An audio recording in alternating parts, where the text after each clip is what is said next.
गेजेरावनो माखासे पार्टी वर्कार्स जायफोर दं बिथांमोनखौ गोबांखौनो खुद्रिनायखौ नुनो मोनबाय थादों सार गोबाङानो एक्चुअलि बिदि सरकार दानानै खामानि मावफैनाय अभिगता गैयि गोजा पार्टी वर्कारफ्रा गोबाङानो हयथ' सानदोंमोन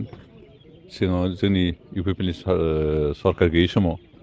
जे सरकार जायोब्ला सरकारनिफ्राय जि गोसो बेखौनो मोनगोन बेबायदि मोनसे आसा खालामदों बेबायदि सानदोंमोन खिन्थु सरकाराबोथ' मोनसे लिमिटेसन दं मोनसे सिस्टेम दं बे सिस्टेमनि गेजेरजोंसो माबाफोर सुबिदा होनांगौबा होनो हागोन दा जिबायदि आसा खालामदोंमोन जिबायदि सानदोंमोन बेबायदि जायैखाय गोबाङानो एसे दुखु मोननाय बायदि फोरमायदों। खोनाबाय दा रायजोफोर गबिन्द बसुमतारिया मा बुंदों नोंथांमोना भिडिअखौ फुल नाय नङाब्ला बुजिनाय नङा। दिनैनि दिनाव UPPLनि सासे दैदेनगिरि गबिन्द बसुमतारिया सारेन्डार जाबाय। UPPLनि सापर्टार्सफ्रा खोनासंदों दिनैनि दिनाव मा बुंदों। जोङो इलेक्शननि टाइमाव जिबायदि जेरैबायदि कमिटमेन्ट होदोंमोन एबा इन्सुरेन्स होदोंमोन बेखौ जोङो माब्लाबाबो मावफुंनानै होनो हानाय नंला होननानै गबिन्द बसुमतारिया सारेन्डार जाबाय। UPPLनि सापर्टार्सफोर कनसियास जा पावाराव फैनाय लोगो लोगो माने सापर्टार्सफ्रा गोबां आसनि गोबां स्किम गोबां थाखा फैसा गभर्नमेन्टनि स्किम बेफोरबायदि सेंसन मोनगोन होननानै गोबाङानो मिजिं खालामदोंमोन। नाथाय दिनैनि दिनाव फैयै फैयै फैनानै फाइनालि दिनै गबिन्द बसुमतारिया बुंबाय सरकाराबो मोनसे लिमिटेसन थायो होननानै बुंबाय। जोङो रायजोफोरनि लुबैनायखिनिखौ जोङो होनो हाया सेटिसफाइ खालामनो हाया। जुदि नोंथांमोना जुदि रायजो राजानो प्रभाइड खालामनानै होनो हायामोनब्ला एबा हायाब्ला मानि रिजन मा जाहोननि थाखाय नोंथांमोना डिउरिं द इलेक्शन केम्पिं मानोथो इसिबां गिदिर गिदिर बिग इन्सुरेन्स होआमोन मानोथो कमिटमेन्ट होआमोन पाब्लिक मिटिं खालामनानै मानोथो बुङामोन। पावाराव फैनानै रायजो राजाफोरनो जि प्रतिश्रुति होनाय जि कमिटमेन्ट होनाय बे उइथिन 5 इयार्सनि गेजेराव जोङो जुदि मावफुंनानै होआब्ला जोङो सौथुलाबायनानै थैथारदों होनग्राबो दङ गबिन्दमोनाबो दङ। UPPLआवनो ओरैबायदि आसुरित मानसि दं मोनसेबो खोथाया लाजाया गासिबो आनएक्सेप्टेबोल जायनि थाखाय बेबायदि थगायनायनि थाखायनो दिनैनि दिनाव UPPL सरकार एबा UPPL पार्टीनि केरियारा बरबाद जाबाय। आरो बिनि फिननायखौ UPPL पार्टीनि जेसेबां नेताफोर दं बिथांमोनहा बिनि फिननायखौ एबा बिनि बेनिफिटखौ मोनगोन आफ्टार 2 इयार्सनि उनाव नोंथांमोना मोनगोन। आरो थैलाय उजिलाय नोंथांमोना जिबनावबो लाख लाख थाखा गारबाबो बाक्सु थाखा गारबाबो नोंथांमोना थैलाय उजिलाय देरहाया। स' नोंथांमोना इलेक्शन गेलेयैयानो साबसिनसै। मानो होननानै बुङोब्ला दिनै UPPLनि सापर्टार्सफ्रा दुखु मोनदों अबियासलि मोनखागोन होनो हानाय हायि नोंसिनि खोथाफ्रा। दिनै गावनो खुद प्रेक्टिकेलि ससियेल मिडियायाव बुंबाय गबिन्द बसुमतारिया रायजोफोरनि लुबैनाय बायदि रायजोफोरनि खोथा बायदि जोङो खामानि मावनो हाया होननानै बुंदों। जुदि नोंथाङा होनो हायाब्ला मानि थाखायथो इलेक्शननि टाइमाव दुगामारा मानोथो लेक्सार मारियामोन। नोंबो आंबो बयबो एभ्रिबडि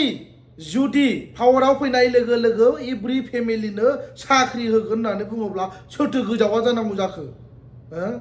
रायजो राजाफोरखौ बेबायदि थगायनानै बिसोर एप्रच खालामदों इमप्रेस खालामदों गोदै खोथा बुंनानै। नाथाय बे गोदैनि खिथेरखौ दिनै मोनजासिगोन 2 बोसोरनि उनाव मोनजागोन।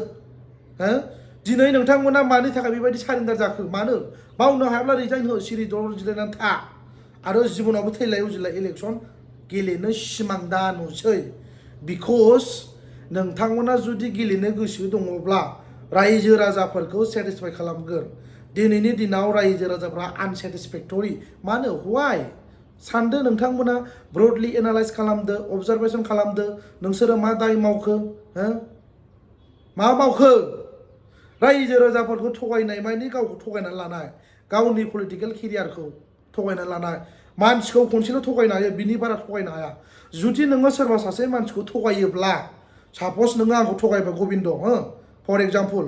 आङो सोरबा गोरों मानसिनाव नलेज लाहैगोन उमुगा बिदि आंखौ पलिसि मेकिं खालामनानै थगायदों होमबा बै मानसिया आंखौ एडभाइस हरगोन जेब्ला एडभाइस हरगोन बै एडभाइसखौ आं लागोन अब्ला बै टाइमाव नोंखौ आं सेकेन्ड टाइमाव नेबाय थागोन अब्ला नोंथाङा आंखौ थगायनो फैयोब्ला जिबनावबो नों थैलाय उजिलाय नों आं बायदिखौ नों थगायनो हानाय नङा बेयो मोनसे एग्जाम्पल जायनि थाखाय दिनैनि दिनाव जाम्बा जाम्बिफोरखौ बा जोंनि लेखा रोङि रायजो राजाफोरखौ गोरिब गुन्द्राफोरखौ थगायनायनि खिथेरखौ 2 बोसोरनि उनाव मोनजागोन ओंखायनो नोंथांमोना खामायखादो जाखादो लोंखादो सिरि खामायनानै लाखादो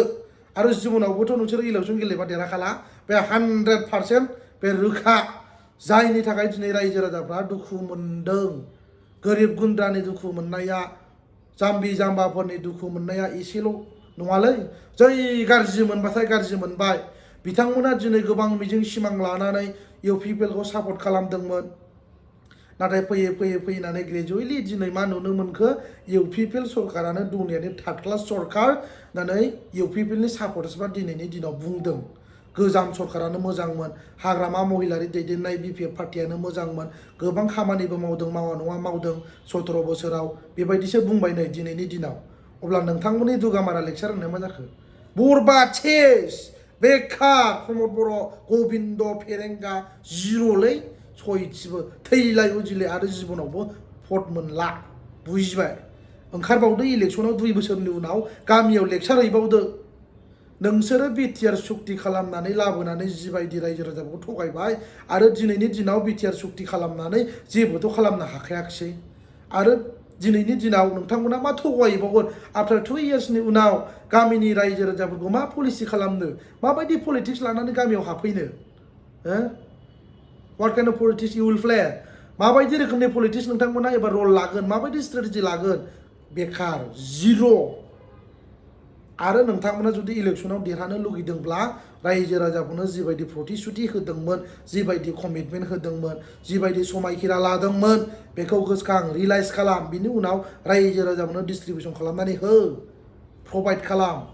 आदारवाइज नोंथांमोना जुदि फुलफिलमेन्ट खालामनो हायाबा उइथिन 2 इयार्सनि गेजेराव आरो जिबनावबो थैलाय उजिलाय मोनखाला आरो रायजो राजाफ्राबो कनसियास जाबाय बे रोखा आरो फाइनालि जोबथारनायाव रायजो राजाफ्रा आरो स्ट्रंलि कनसियास जाबाव थैलाय उजिलाय UPPL खौ सापर्ट खालामा होननानै रायजोफ्राबो रेडि जाखाबाय एनिवे लोगोफोर थेंक इउ सो माच